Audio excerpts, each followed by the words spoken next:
Wait, don't scroll. You need to hear this, especially you have thinking about giving up. You have not weak for feeling tired.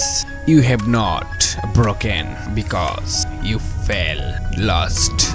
You are human, but what if I told you this exact moment of struggle could be your turning point? Don't give up. Not now, not yet. Maybe you have tired of pretending you have okay, smiling outside while falling yet inside. Maybe nothing working. You have tired. You have failed again and again, and now you want to quit.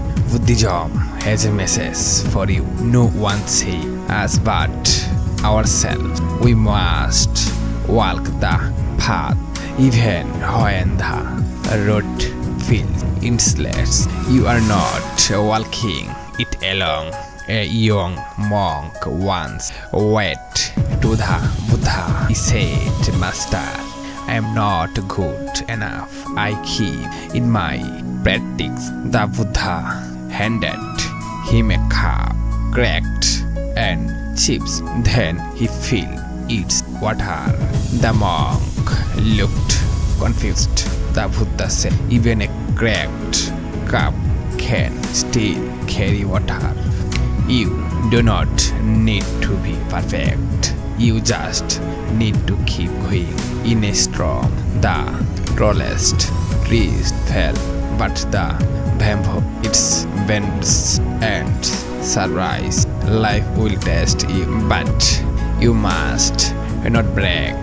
Be soft, be fixable, be like bamboo. That's how you survive the storm.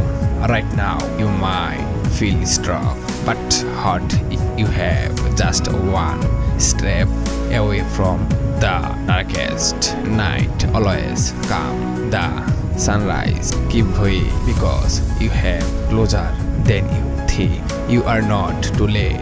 You are not too weak. You are becoming. Do not give up. Not now, not ever. If this message touched you, share it with someone who needs hope. Subscribe her to Inner Guide for more wisdom every week.